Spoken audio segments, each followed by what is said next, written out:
Hello বন্ধুরা, আমাদের SDTV চ্যানেলে আপনাদের স্বাগতম। আমি দীপিকা চলে এসেছি আপনাদের জন্য অনুরাগের ছোঁয়া সিরিয়ালের আপডেট নিয়ে। সূর্য খুব খুশি হয়ে যায় দীপার বাবার কাছ থেকে এতগুলো মিষ্টি উপহার পেয়ে। দীপার চোখ দিয়ে জল পড়লে সূর্য নিজে হাতে জল মুছে দেয়, বলে এরকম করে কেঁদো না গো, নাও তুমি একটা মিষ্টি খাও, আর দিদিভাই তুমিও খাও। লাবণ্য হাজারো হোক নিজের ছেলে মিষ্টি দিচ্ছে, এর থেকে বড় আনন্দের কিচ্ছু হতে পারে না। এরপরে দাদুভাইকেও মিষ্টি দেয়। জয়কে বলে তুমিও একটা খাও না গো, তুই খা আগে দাদাই। দুজনকে খাইয়ে দেয়, বলে এই পাঞ্জাবিটা তোর জন্য, তুই এটা নে। কি বলছো কি, এটা তো বাবা তোমার জন্য এনেছে, আমি কেন নেব? তুমি রেখে দাও, আমার সব জিনিস তো তোরই দাদাই, তোর সব জিনিস আমি নিয়েছি, তুই কেন নিবি না, তুমি খুব ভালো গো। এই বলে জয়কে জড়িয়ে ধরে। আমি কিন্তু সূর্যর জন্য একটা পাঞ্জাবি এনেছি, তাই বুঝি? তুমি সত্যিই খুব ভালো বাবা। তখনই ইরা খাবার দাবার রান্না করে নিয়ে চলে আসে আর বলে আমার মা বাবা বেঁচে থাকলে যেরকম জামাই ষষ্ঠী পালন করতো আমি ততটাই করার চেষ্টা করেছি। সূর্য আপনি আসুন, খেয়ে নিন। না আমি খাবো না। কেন? সূর্য খেতে পারবে না, আমি সূর্যের জন্য যে জামাটা এনেছি ও সেটাই পরবে, আর আমার হাত থেকেই ও খাবার খাবে। কেন? আপনার মেয়ের সঙ্গে ডিভোর্স হয়ে গেছে, আপনার এখন তো আর জামাই নেই সূর্য, ও এখন আমার হাজবেন্ড, তাহলে আপনি কেন এগুলো করতে যাচ্ছেন? একজন ডিভোর্সি মেয়ের শ্বশুর হিসাবে আপনি তো এগুলো করতে পারেন না। তোমার স্পর্ধা তো কম নয় ইরা, তুমি কার সামনে দাঁড়িয়ে কী কথা বলছো তুমি ভাবতে পারছো? সত্যি কথা শুনলে অনেকেরই খারাপ লাগে, কিন্তু সেটা হজম করা শিখতে হয়, তাই আমি বলে ফেললাম যা সত্যি তাই। মিথ্যে তো কোনো কথা বলিনি। দিদি তুমি এখন বলো কি করব আমি? আমার হাত থেকে সূর্যকে খাবার খাওয়াবো নাকি তোমার বাবা খাইয়ে দেবে? বাবা থাক না এসব নিয়ে ঝামেলা। কেন থাকবে? সূর্য খাবে না যখন বলেছি খাবে না। আর দেখ দীপা, তোর প্রাক্তন বউ হিসাবে তকমা দিচ্ছে, তোকে অপমান করছে, কেন পড়ে আছিস এই বাড়িতে? তোর এতটুকু লজ্জা করছে না? এই বাবা তুমি রাগ করে ফেলেছো? এক গ্লাস জল এনে সূর্য খেতে দেয়। দীপার বাবা কোনোভাবেই জল খায় না, বলে অস্থির হয়ে যেও না তুমি, তোমার শরীর খারাপ করবে বাবা, তুমি চিন্তা কেন করছো? আমি তোমাকে বোঝাতে পারছি না, কি বোঝাবে দীপা? ওই মেয়ে যে ফিরে এসেছে তুই একবারও আমাকে বলেছিস? বলিসনি, কেন বললি না? আর আপনারাও বা কেমন দীপাকে এইভাবে ব্যবহার করছেন? একটা নোংরা খেলায় মেতে উঠেছেন আপনারা আমার মেয়েকে নিয়ে। কেন? আমার মেয়ে কি ফেলনা? ওর বাবা এখনও বেঁচে আছে, ওকে সারা জীবন পুষতে পারবে, খাওয়াতে পারবে, ও কেন এই বাড়িতে পড়ে থাকবে? আর দেখো, যাই কিছু হয়ে যাক না কেন, সূর্যকে আমি সারা জীবন জামাই হিসাবেই ভেবেছি, আর এখনও সেটাই ভাববো। আপনাকে একটা কথা না বলে পারছি না, সূর্য কিন্তু নিজে ইচ্ছে সিঁথিতে সিঁদুর পরিয়েছে আমাকে, আমাকে বিয়ে করেছে, তাহলে আপনি এখন এই জোরগুলো কেন করছেন? ইরা তুমি চুপ করবে? দেখছো তো এমনি অজয়বাবু রেগে গেছে, এখন এই সমস্ত কথা না বললেই হচ্ছিল না। সূর্য তুমি এসো, খেয়ে নাও তো। আমি খাবো না বললাম তো। আপনার এই রাগারাগিতে সূর্য মানসিকভাবে অসুস্থ হয়ে যাচ্ছে, ও অস্থিরতা বোধ করছে, এরকম করবেন না, ওকে একটু মানসিকভাবে বাঁচতে দিন, খাবার দাবার খেতে দিন, কেন বিরক্ত করছেন ওকে? ইরা চুপ করবে তুমি? আর দেখুন, আপনি যে দীপাকে জিজ্ঞাসা করুন আপনার মেয়ে কি করেছে। আমার মেয়ে আপনাদের পরিবারের জন্য এত কিছু করলো, তারপরও আপনারা ওর ভুল ধরতে ছাড়ছেন না। কি করেছে আমার মেয়ে? আপনাদের বাড়ির ছেলেকে খুঁজে এনেছে। জয় তুমিও তো এই বাড়ির ছেলে, তুমি কেন পারলে না সূর্যকে খুঁজে আনতে? তাহলে এত কিছু ঘটনা ঘটতো না। কেন আমার দীপাকে গিয়ে খুঁজে আনতে হলো সূর্যকে, আরও ট্রিটমেন্ট করিয়ে সুস্থ করতে হচ্ছে? এগুলো কিন্তু আমি মানব না। বাবা তুমি এরকম করে বলো না, তোমার তো কষ্ট হচ্ছে, তুমি একদম চুপ হয়ে থাকো তো। আমি পারছি না উর্মি, তো দিদিকে সবাই মিলে অপমান করছে, আমি কি করে চুপ থাকবো? দেখুন আপনার মেয়ে দীপা পেপারে বড় বড় করে ছবি ছাপিয়ে এই ইরাকে খুঁজে এনেছে, সেটা কি আমাদের দায়? কি বলছেন কি? হ্যাঁ, ইরা কোথায় ছিল আমরা কেউ জানি না, হঠাৎ করে বাড়িতে এসে পড়েছে, আর তার জন্য আপনার মেয়ে দায়ী। দীপা তুই এসব কেন করেছিস? সবাই নিজের ভালোটা বোঝে, তুই কেন বুঝিস না? এতটা নিঃস্বার্থহীন জীবন কখনো সুখের হতে পারে না, তাই প্রতি মুহূর্তে তোকে কষ্ট পেতে হচ্ছে। তুই অন্যের ভালো কেন এত দেখতে যাস? নিজে একটু সুখী হওয়ার চেষ্টা কর। তোর বাবা তো চোখ বন্ধ করেও শান্তি পাবে না, তোকে কোনো ভালোভাবে জীবনটা পরিচালনা করার ব্যবস্থা করে দিতে পারলো না এই ভেবে। এখন কি হবে ভেবে দেখেছিস? যাই কিছু ঘটে যাক না কেন, আমি তোকে বলছি তুই এখন এই বাড়ি থেকে চল, এখানে তুই থাকিস না, এখানে তোকে প্রতি মুহূর্তে অপমানিত হতে হবে। অজয়বাবু আপনি একটু আমাদের পরিস্থিতিটা বোঝার চেষ্টা করুন। এই পরিস্থিতি বলেই তো আপনি সূর্য দীপার ডিভোর্সটা করিয়েছিলেন, মনে পড়ে কি? বলেছিলেন যে পরিস্থিতি ঠিক হলে আপনি ওদের আবার এক করে দেবেন, পেরেছেন? তাই বলছি আপনারা স্বার্থের জন্য শ্বশুরবাড়ির লোকেরা সব কিছু করতে পারেন, একটা মেয়েকে ব্যবহারও করতে পারেন, আবার দূরে সরিয়েও দিতে পারেন। কি ভাবেন আপনারা?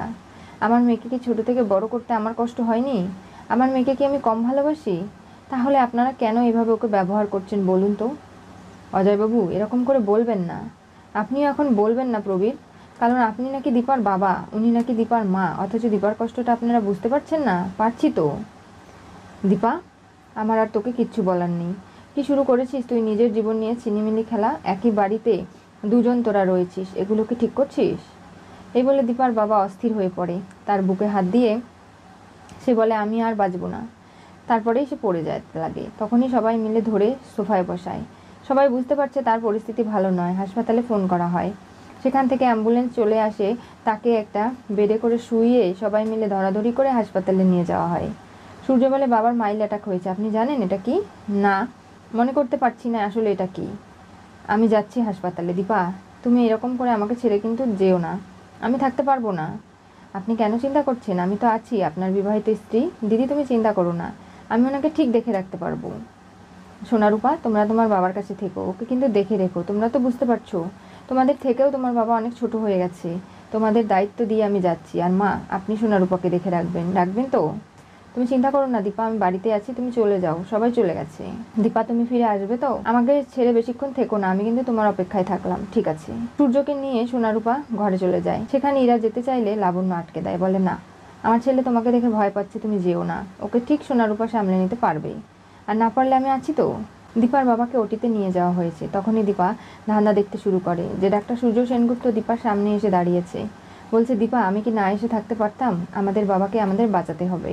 আমাদের বাবা আমাকে খুব ভালোবাসতো, তাই আমি ওনাকে কোনোভাবেই কষ্ট পেতে দেব না। আপনি ঠিক বলছেন তো? আপনি ফিরে এসেছেন, আমার এতটা কষ্ট কেন হচ্ছে, আর আমি কেনই বা মেনে নিতে পারছি না এইসব কিছু? তোমার কষ্ট দূর করতে আমি এসে গেছি, আর কখনো তোমাকে ছেড়ে দূরে কোথাও যাব না। তুমি একদম কোনো চিন্তা করো না, আমি আছি তোমার পাশে। আমি যাচ্ছি, গিয়ে বাবার পরিস্থিতি দেখছি, আর আমি তোমাকে প্রমিস করছি বাবার কোনো ক্ষতি হবে না। সবাই আমাকে বেস্ট হার্টের ডাক্তার বলে, তাহলে তোমার আমার ওপর বিশ্বাস ভরসা আছে তো? নিজের থেকেও বেশি। তখনই দীপা দেখতে লাগে যে শান ধান্দা দেখতেছিল। ডাক্তার এসে বলে যে দেখুন, ওনার একটা সত্যিই মাইল অ্যাটাক হয়ে গেছে। তার মানে সূর্য ঠিক বলেছিল দীপা। হ্যাঁ, উনি অনেক কিছু মনে করতে পারছেন। এখন এবারকার মতো ওনাকে বাঁচিয়ে নেওয়া গেছে, তবে এরপরে থেকে ওনাকে খুব সাবধানে রাখতে হবে, তা না হলে বড়সড় বিপদ ঘটে যেতে পারে। উনি এখন ওনার দুই মেয়ের সঙ্গে দেখা করতে চায়। অজয়বাবুর কেবিনে হাসি মুখ নিয়ে দীপা এবং উর্মি দুজনে যায়। অজয় চোখ খুলে যখন মেয়েদের হাসি মুখ দেখে, তার সমস্ত ক্লান্তি দুঃখ দূর হয়ে যায়। বলে, এই তো আমার মেয়ে দুটো হাসছে, এর থেকে বড় আর কি হতে পারে? দীপা, হাসপাতালে আমাকে দেখাশোনার জন্য কাউকে না কাউকে 24 ঘন্টা থাকতে হবে, তুই থাক না আমার পাশে। তুই যাস না ও বাড়িতে ফিরে, আমি তোকে নিষেধ করছি তো। বাবা, তুমি এরকমভাবে অস্থির হয়েও না, তোমার শরীর খারাপ, তাতে কি হয়েছে? তোর তো নিজের বাবার থেকে ডাক্তারবাবু বেশি প্রিয়, তাই তো? সারাক্ষণ শুধু ডাক্তারবাবু ডাক্তারবাবু করে জীবন পার করে দিচ্ছিস, অথচ এই ডাক্তারবাবু তোর জন্য কিছুই করছে না। এগুলো কিন্তু ঠিক হচ্ছে না দীপা, তাই বলছি যাই করিস না কেন তুই এক্ষুনি আমার সঙ্গে এখানে থাকবি। এই বলে দীপার হাত শক্ত করে জড়িয়ে ধরে। কোনোভাবেই দীপাকে সেনগুপ্ত বাড়িতে যেতে দিতে চায় না, কিন্তু দীপা বুঝতে পারছে যে ওই ইরার কাছে ডাক্তার সূর্য সেনগুপ্তকে একলা ছাড়া উচিত হবে না। ইরা কোনো উদ্দেশ্য নিয়ে এই বাড়িতে এসেছে যেটা সূর্যের জন্য ক্ষতিকারক। এদিকে ইরা সবার চোখে ধুলো দিয়ে নিচে সূর্য সোনারূপা রয়েছে তাদেরকে ফেলে ওপরে চলে আসে সূর্যর ঘরে। ভাবে আজকে দীপা আর ঢাল হয়ে দাঁড়াতে পারবে না। যেভাবেই হোক সূর্যর ঘরে আমার যে জিনিসটা রয়েছে সেটা খুঁজে নিয়ে আমাকে চলে যেতে হবে, কেউ আটকাতে পারবে না। দরজা খোলার চেষ্টা করলে দরজা ভেতর থেকে লক করা, ইরা বুঝতে পারে না। তখনই লাবণ্য আসে চাবির ঝুঁকা নিয়ে, বলে, কি ব্যাপার? ওই ঘরে তালা দেওয়া আছে, তোমার কি দরকার? আমার কিছু দরকার ছিল। কি সেটাই তো জানতে চাইছি।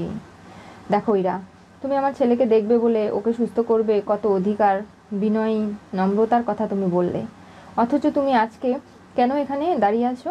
আমার ছেলের নিচেই, তুমি সেখানে না থেকে ওপরে কি করছো? আর তুমি এই ঘরে কি এমন প্রয়োজন যেটা আমাকে বলতে পারছো না? তাই বলছি এখন তুমি এখান থেকে যাও। সোনারূপা সূর্যকে দেখছে, আর তুমিও গিয়ে ওকে দেখো, দীপা যতক্ষণ না ফিরে আসছে। এরা মনে মনে ভাবে আজকে দীপা নেই, যেভাবেই হোক আমি আমার কাজটা সেরে এখান থেকে বেরিয়ে যাব, যা হওয়ার হোক।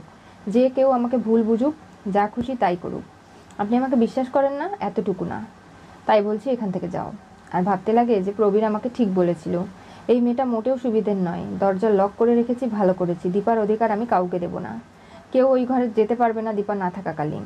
ও আমাকে চোখ কান খোলা রাখতে হবে। আমি জানি না দীপার অধিকার কতদিন আমি এরকম করে সামলে আগলে রাখতে পারবো, তবে ইরা মেয়েটা নিশ্চয়ই সুবিধাবাদী, কিছু একটা তো গন্ডগোল রয়েছে। কি হতে চলেছে অনুরাগের ছোঁয়া সিরিয়ালের পরবর্তী টুইস্টে? সূর্য ডাক্তার হয়ে ট্রিটমেন্ট করে বাঁচাতে আসলো। দীপার বাবা অজয় হাসপাতালে থেকে যেতে আটকালো। দীপা যেভাবে সূর্যর পাশে থেকে তাকে সাহায্য করার চেষ্টা করছে, স্মৃতি ফিরিয়ে কে আসল কালপিট তাকে ধরার চেষ্টা করছে, সেখানেই সূর্য কাছে যেতে দিচ্ছে না অজয়বাবু। নানাভাবে দীপার ভবিষ্যতের কথা ভেবে সূর্যর কাছ থেকে দূরে সরিয়ে রাখতে চাইছে অজয়, কারণ ডিভোর্স যেখানে হয়ে গেছে সেখানে দীপার কোনো অধিকার নেই।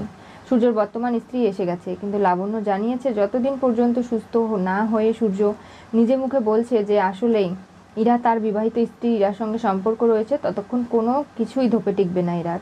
আর বইয়ের কোনো অধিকারও ইরাকে দেবে না লাবণ্য সেনগুপ্ত। তাই লাবণ্যকে মা বলে না ডেকে বলেছে মিসেস সেনগুপ্ত বলেই ডাকতে। দীপা সূর্যের কাছে আসার জন্য ব্যতিব্যস্ত হয়ে উঠেছে, কিন্তু কোনোভাবেই অজয় বাবুকে হাসপাতালে রেখে আসতেও পারছে না। তাহলে এই দোটানার মধ্যে সূর্য কি এবার দীপার জন্যই অপেক্ষা করে থাকবে? আর এদিকে ইরা নিজের সমস্ত কাজ হাসিল করে নিয়ে চলে যাবে সেনগুপ্ত পরিবার থেকে? জানতে চোখ রাখতে হবে আমাদের চ্যানেলে। পাশে থাকা বেল আইকনটি অবশ্যই করে ক্লিক করুন।